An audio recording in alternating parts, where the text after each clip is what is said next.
حالي أحسني مرشدي أمضم بحالي تقبلني ولا تردد سوالي أحسني سنة अब और बयां क्या हो किसी से तेरी मिदहत,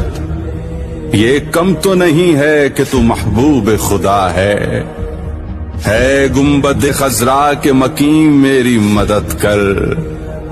क्या फिर ये बता कौन मेरा तेरे सिवा है। बख्शिश तेरे अबरू की तरफ देख रही है, मुहसिन तेरे दरबार में चुपचाप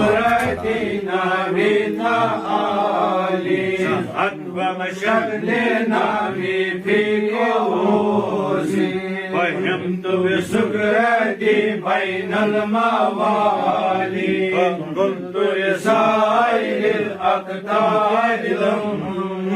بحالي وادخلوا أنتم رجالي واشربوا أنتم جنودي ساقي القوم بالوافي ملالي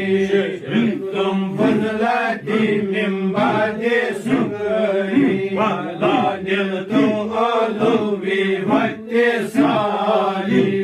قامكم ولا جمعا ولكن مقامي فوقكم ما زال عالي أنا في حضرة التقريب وحدي يسرني وحسبي ذو الجلال أنا البازي أشعر كل شيء ومن ذا في الرجال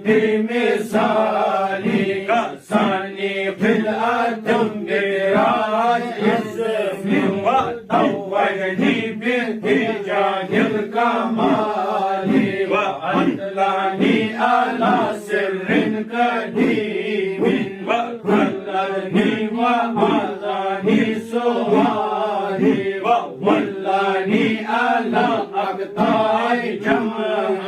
فحكمي نافذ في كل حال ولو ألقيت سري في جهال لصار الكل قبر في الزوال ولو ألقيت سري في جبال لدقت واختفت بين الرمال ولو ألقيت سري فوق نار لقيدت وانتفت من سر حالي ولو ألقيت سري فوق ميت لقام بقدرة المولى تعالي وما منها شهور أو دهور تمردا كثير إلا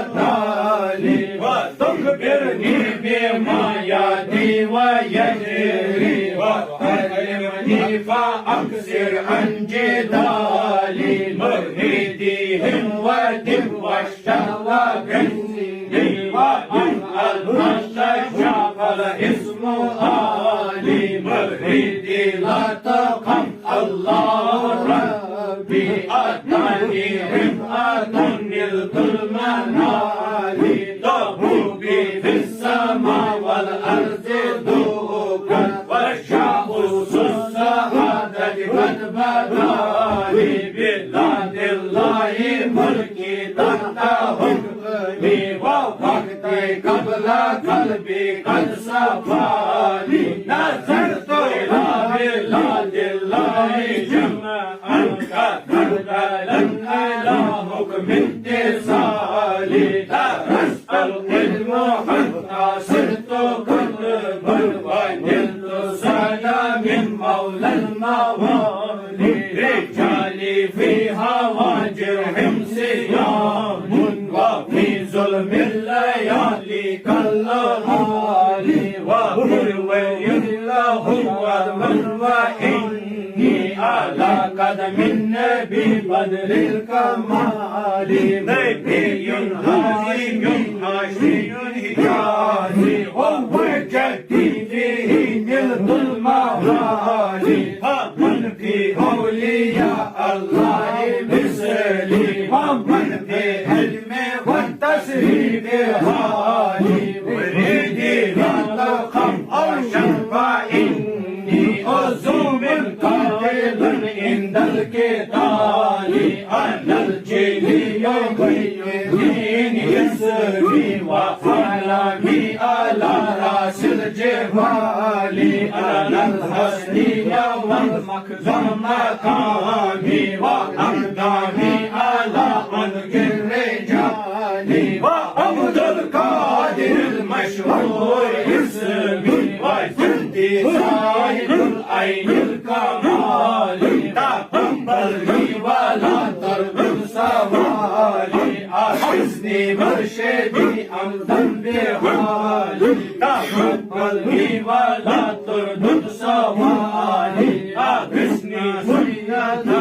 أمضا بحالي تقبلني ولا ترد سوالي أحسني مرشدي أمضا بحالي الحمد والأمان